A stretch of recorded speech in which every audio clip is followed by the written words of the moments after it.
Welcome to another episode of the Capital Spotlight podcast. I'm your host, Rob Beardsley, and today we have our guest, Christian Bergman. Thanks for being on the show. Thanks for having me. Looking forward to it. Cool. Well, before we dive in, let's just give the listeners a little bit of background about yourself so they know who they're listening to. Yeah, so I have been was a professional baseball player for about 10 years, pretty much played baseball my whole life before that. Basically from 4 years old till I was realized about 31, 32. And by the time I retired and sort of really encapsulated around 2014 when I first got called up to the big leagues, for the first time I had some money to actually do something with, because as some people may know, the minor league pay is terrible, and I'd make about $7,500 a year. So there wasn't a whole lot you could do with that, at least with the knowledge I had at that time. But once I finally got some money to play around with, got interested in real estate, started buying single family rentals while I was still playing, relatively little upkeep and stuff, but still a little bit while I was playing, because I was obviously traveling all over the country. But, I liked it better than the stock market. So it was something I could understand and I could see and touch. So I liked all that stuff. And so fast forward to by the time I decided to retire in the middle of 2019, I always kind of had a vague idea. I wanted to do something in real estate actively now that I had a bunch of time. So kind of went down the flipping route at first, found out I didn't like that. Always thought I was interested in eventually moving single family stuff into multifamily. And that's around the time when I found you. The problem before that was I didn't understand how it was really structured. I didn't know that it was generally partnerships. You had limited partners, general partners who were operating the deal. Didn't understand any of that. I thought it was big companies and you had to go from, 1 unit to 4 units to 8 units and continually trade up. So once I found your book, I was like, this is something I really want to get involved with. Very cool. So I think there's two really interesting storylines or topics to discuss. And the first one being financial literacy within professional athletes. And I know so that's something you're really passionate about. So I just want you to share a little bit about the general situation and then the problems that you see, and then maybe kind of how, like you explained already, how you were fortunate enough to kind of see things a little bit differently, but maybe talk about why you were able to see it differently and kind of, Right. obviously the problems. Yeah. So like I said, there are a lot of issues that I can think of, which is part of the reason I'm so passionate about it, because I feel like it's stuff I can, help guys with. The first issue is that there's two very different types of players. You're coming up in the minor leagues, and a lot of people think that that they all have lots of money because they see the news headline, they see a high school kid that signed for $8 million. Fact is, there's only one of those guys every year, and it drops off pretty quickly after about the second round of the draft. So when I got drafted, I was drafted in the 24th round. I got $1,000. So, there's a very quick drop off. So the first issue is that guys don't have, they're focused on their career. They're focused on baseball, which is absolutely necessary. You have to be focused on it. But at the same time, there is a lot of downtime for travel, bus rides, all that stuff. So there aren't enough resources as it currently stands for guys to start learning about this stuff on their own. They don't even know that it exists. Again, part of the issue is they don't have any money anyway. So if you're, what am I going to spend my time on, learning about real estate, for example? Real estate's expensive, so it's overcoming that where, I think about the amount of time it took me to get a working knowledge of financial topics in general. And again, that didn't start until I already had some money to start using.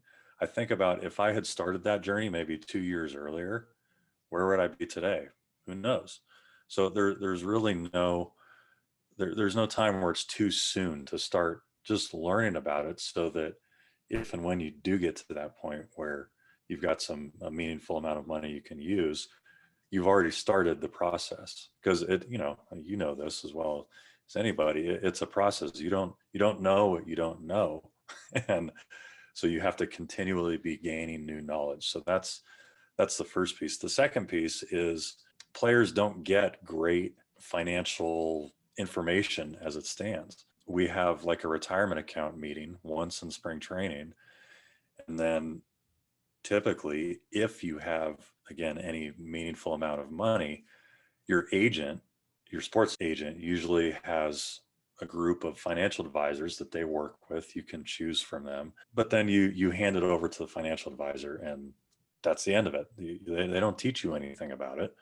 They just go invest it. They're the experts.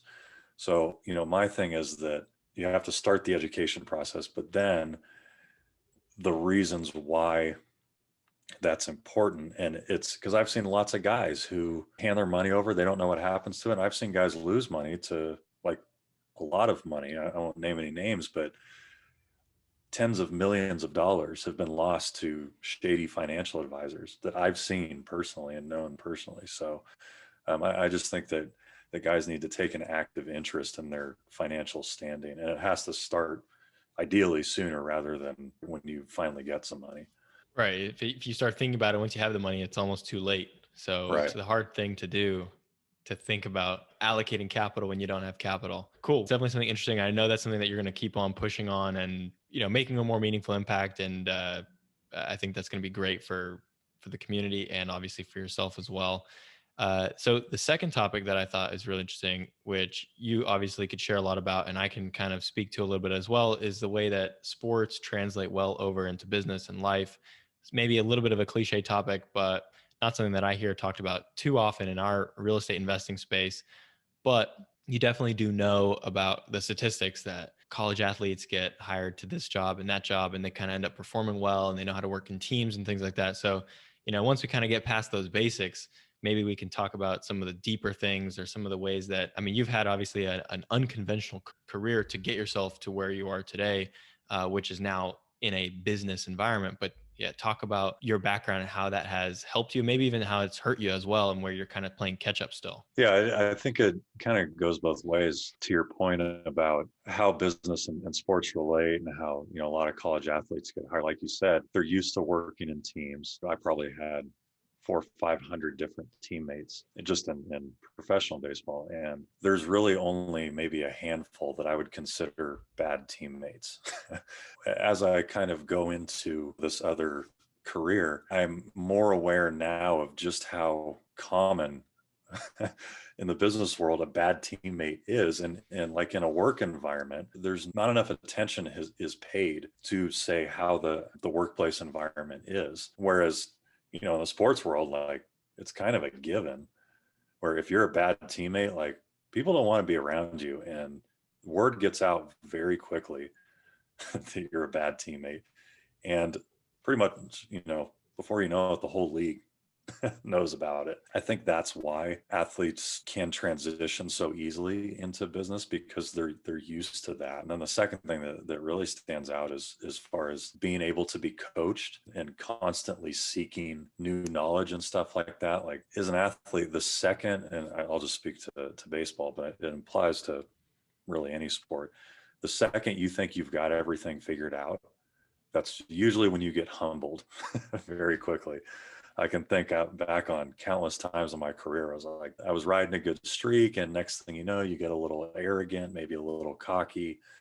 You don't do the little things that are what got you there. Next thing you know, the whole world turns around on you. And like I said, you get humbled very quickly. So I'm constantly seeking new knowledge, and looking for people who know more than me, which is really how you and I met. And because, I saw what you were doing. I was like, wow, I really like, what he's doing. That's exactly what I want to do. And, I don't care that you're a lot younger than I am. You know way more than I do. And, to gain that knowledge and to have that, humility in a way. Like, there are probably some people out there who are like, oh, this guy's younger than me. He doesn't know anything. Like, I think that's the most arrogant, stupidest way to go about really anything. So those are like two things that I think, closely relate to sport, to baseball and business. Yeah, humility is huge. And like you said, if you lack that, then it's going to preclude you from accessing certain opportunities, or really, missing out. You don't even see the opportunity. The other thing, which is similar to that, is kind of an even keel emotionally. And Yeah. so I think pitchers and quarterbacks are similar in that way. And, my illustrious quarterbacking career ended in high school, but from those days, I learned a lot about just you can't get too high and you can't get too low because good and bad happens, and you have to just be cool. And I think that is a really strong lesson that certainly was imprinted on me.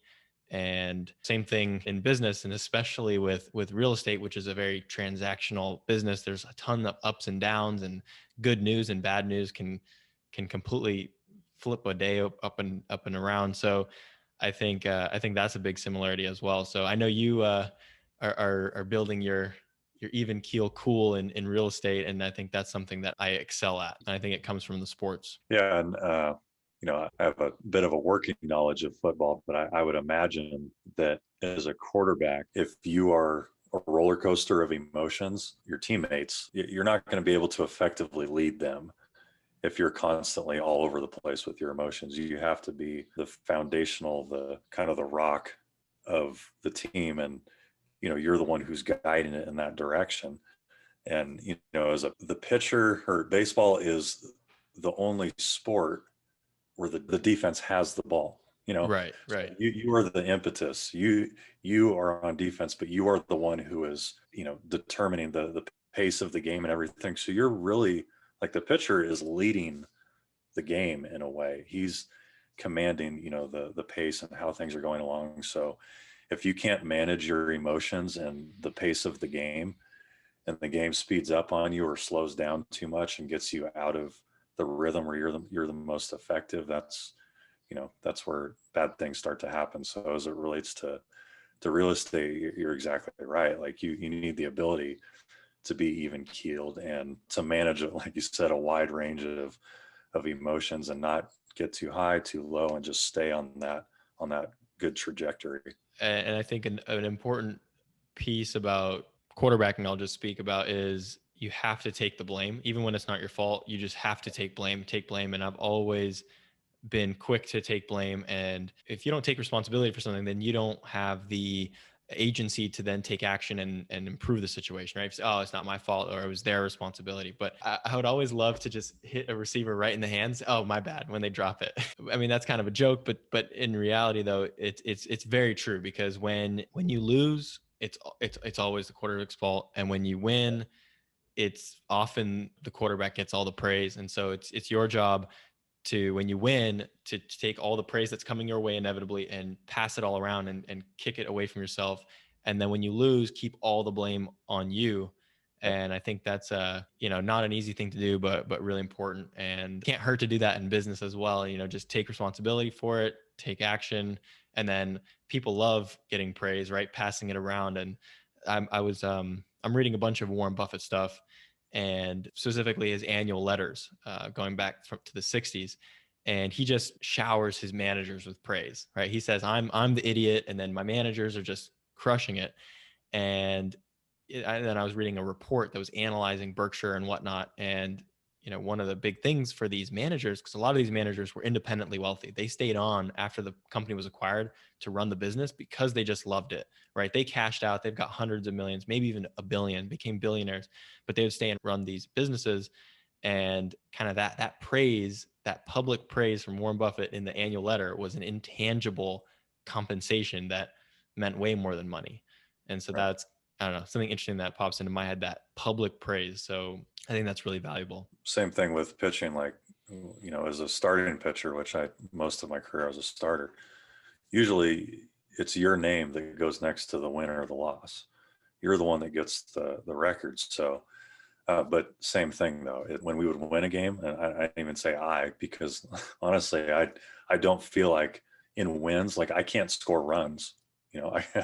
In a sense, I can prevent them from scoring, but the ball gets put in play, like, the defense has to play well. So it really is a team effort.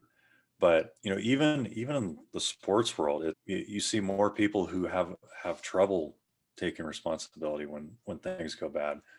I'd say that just in general is pretty rare, but it is what sets people apart, because, like you said, if you take responsibility for it, then you also have the ability to fix it and to change it. So if I threw a bad pitch, a guy hit a homer, like, that's my fault. even even if like um, even if I didn't like the pitch or the catcher calls it like it's a conversation. But like if I threw a bad pitch and the catcher called it, I'm not gonna blame him unless there was I'm not gonna blame him, but if I got the feeling that he wasn't doing his job or he wasn't prepared or some other outlying circumstance. But most of the time, like I'm the one who threw the pitch. He didn't throw it. These other guys didn't throw it. Like that's my problem. So anyway, yeah, I think there's again a lot of parallels between that, because if you take responsibility for it, you can learn from it and you can make sure that you don't make that mistake again in the future. And obviously that translates to business as well. Yeah, and you're in a way holding yourself when you do, like you said, take the rare approach of taking responsibility, you're in a way holding yourself up to a higher standard. And by doing that, should allow you, give you the confidence and command the respect to allow you to hold others to a similarly high standard, right? You can't hold other people to a high standard and demand and be demanding if you yourself are falling apart. So Exactly. by taking blame, being on your game, when you're dealing with whether it's partnerships or employees, you can hold them to that high standard because they can see that you're being a leader there, not just with your words, but with your actions. And I think that is a great parallel from sports and business because it's always my goal to be first at practice, stay after. Everyone can see me stay after, and I'm working out and working with the receivers and whatnot, all that good stuff.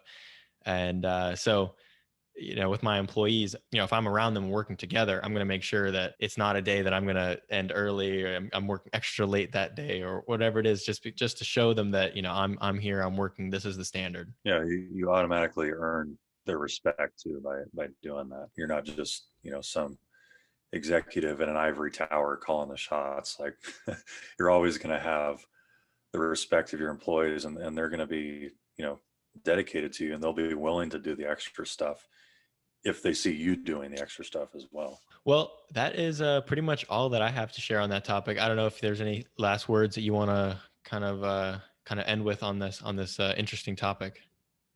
I mean, I could go on for hours about it, but we'll keep it there for now. Maybe we'll do another episode some other time. That sounds good. All right. Well, thank you so much for being on the show, and we'll look forward to that future episode. All right, sounds good. Thanks.